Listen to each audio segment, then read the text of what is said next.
早幾個星期咧用湯種嘅方式整個方包，覺得好正。今次又再整，首先就整俾湯種先啦，250g 水，另外咧就要加入50g 嘅麵粉，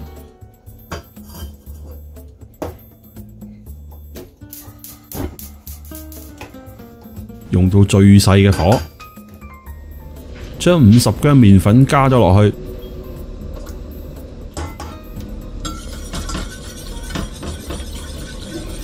慢慢咁樣攪勻佢，一邊攪一邊煮，俾少少心機，慢慢煮，煮到個湯種大約係60度左緊至70度之間咧就 OK 嘅啦，會結結地好似一個糊狀。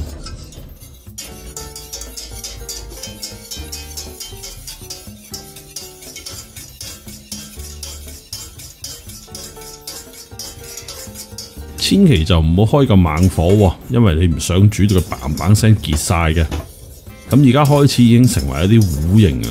每一次一撈起佢唔會第一時間滴翻落去咧，就已經開始接近 OK 啦。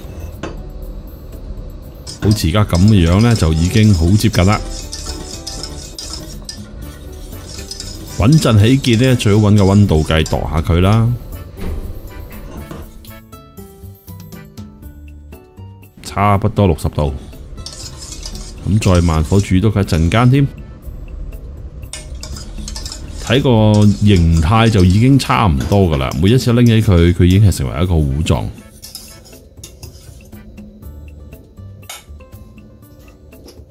可以熄火，再度一度個溫度，61度 ，OK 啦。我只係需要200g 啫。其實用250g 水再加50g 麵粉煮呢，就差不多嘅。煮完出嚟之後蒸發咗，而家好熱嘅，攤凍佢先。啲湯種就攤凍咗啦，準備開麵團。呢處500g 高筋麵粉，10g 鹽，20g 糖，8g 乾酵母。160g 嘅牛奶，另外1隻雞蛋同1隻雞蛋白。頭先嗰啲湯種咧200g，咁仲會加入20g 嘅牛油同埋10g 到嘅煮食油。我就用 Kitchen Machine 去搓啲麵團，啲乾嘅物料撈勻咗之後呢，就可以將啲濕嘅嘢，即係啲鮮奶啦、雞蛋啦、蛋白啦同埋湯種一次過加晒落去啦。記得個湯種一定要攤凍佢先，用呢一個慢速搓佢15分鐘左右。15分鐘之後啦，咁我就用微波爐溶咗啲牛油，亦都加咗啲煮食油落去。咁呢度就 total 係30g 嘅油啦。落咗啲油落去之後呢，最重要係等佢啲油同嗰啲麵團呢 mix 埋一齊就可以噶啦。咁都係大約5至10分鐘左右啦。觀察住個形態，咁就 OK 啦。可以攞個麵團出嚟啦。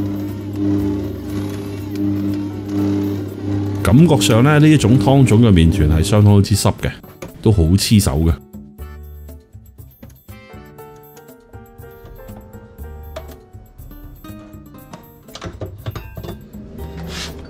噴少少油，簡單地將個麵團就form一個波波形，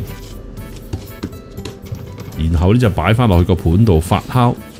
預計就可能要1.5到2個鐘，直至到佢有2倍大，咁就差唔多㗎喇。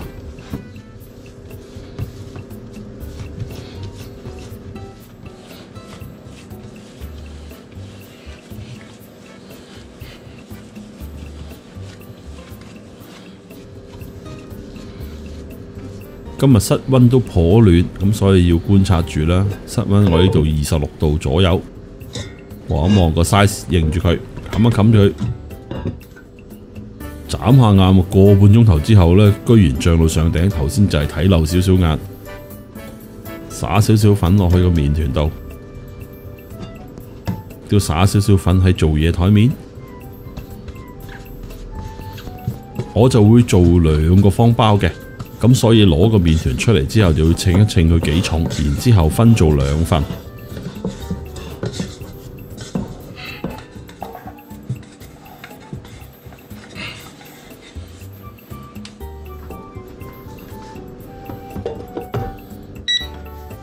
稱一稱個麵團佢，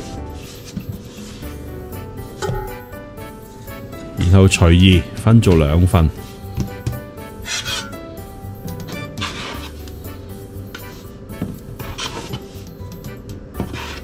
分咗2份之後，又再稱一稱佢啦。哇，界得好準啊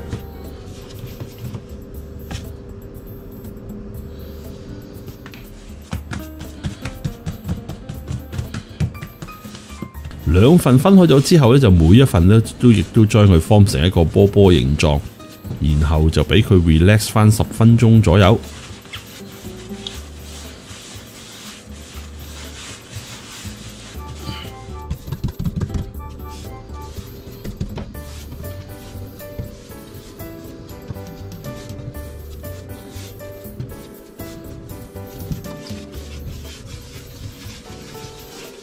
揾一塊濕嘅布冚住佢，俾佢休息翻10分鐘。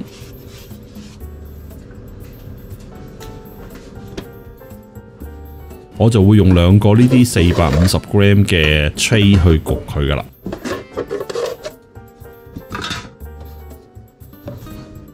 10分鐘之後，咁就可以做 final shaping。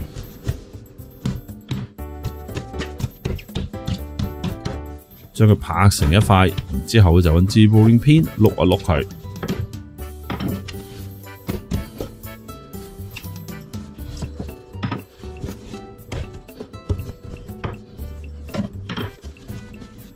今次我就用呢一個方法去做 final shaping， 同我上次做呢一個湯種嘅方包又係有少少分別。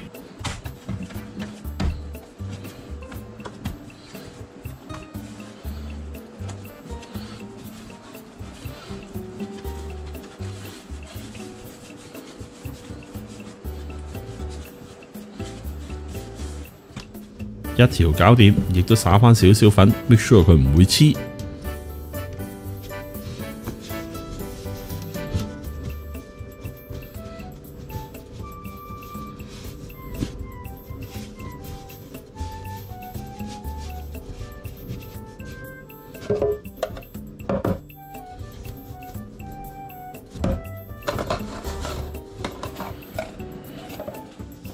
整埋另外一件。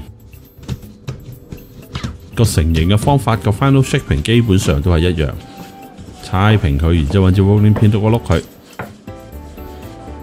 再接翻起佢。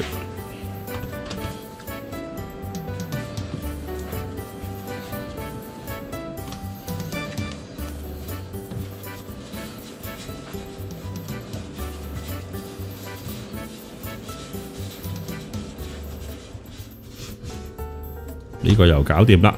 另外一個呢，我會灑少少芝麻喺個面嘅喎，咁啊變咗做咗2款唔同嘅方包啦。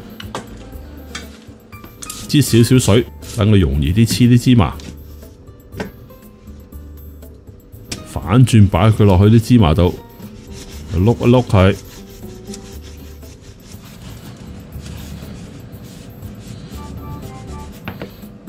因為噴過下水，咁所以亦都灑翻少少粉。make sure 佢唔會黐落個 tray 度，咁就可以擺落去個 tray 度啦。然後呢，就冚住個 second proof， 大約都要個半鐘至2個鐘啦，直至到佢發到差唔多8分滿。個半小時之後啦，升到好高啦，有80%高啦。準備搽啲蛋漿，我蛋漿呢係1隻雞蛋黃、2茶羹嘅鮮奶，另外呢就1茶羹嘅砂糖。焗爐咧喺半小時前呢度亦都 preheat 到去200度攝氏噶啦，咁啊均勻搽啲蛋漿上個包嘅面，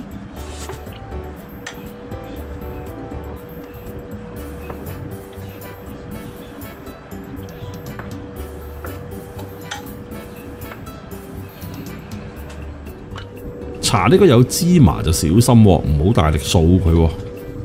如如果唔係會掃甩晒啲芝麻，只不過純粹喺個膠面上面慢慢印下印下。搽完蛋漿之後就戒一戒佢，唔戒都得㗎，不過我中意戒一戒，等個型啊靚啲咁解嘅啫。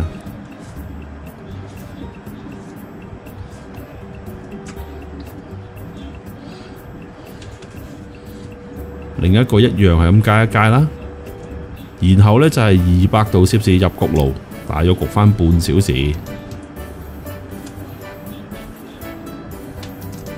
搞掂入焗爐，200度焗半小時。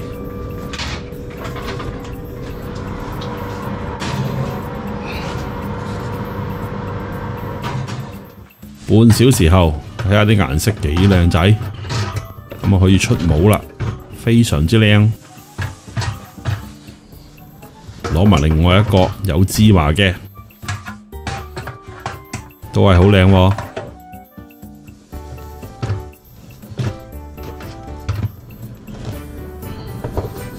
聽下啲聲，另外一個攤凍佢先，兩個包就攤凍咗啦。呢啲湯種嘅包咧係非常之鬆軟嘅。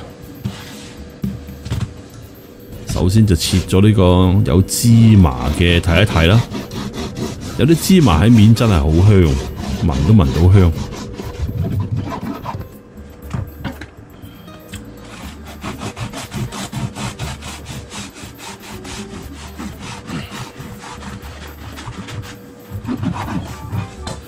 睇睇非常之鬆軟啊！切埋另外一個，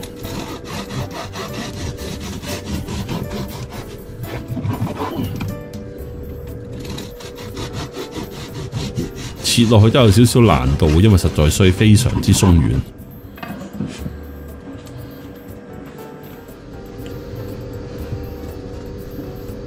好靚仔，摸落去呢滑捋捋，忍唔住啊要搣嚿試試啲味道呢。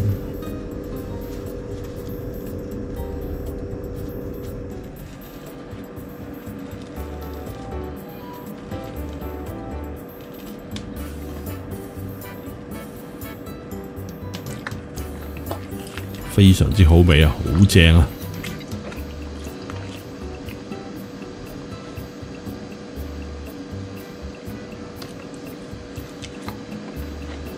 又鬆又軟又香，實在太好味。你睇下咁樣切開晒一件件嘅，咪可以好正嘅，可以做三文治或者做 toast 咯。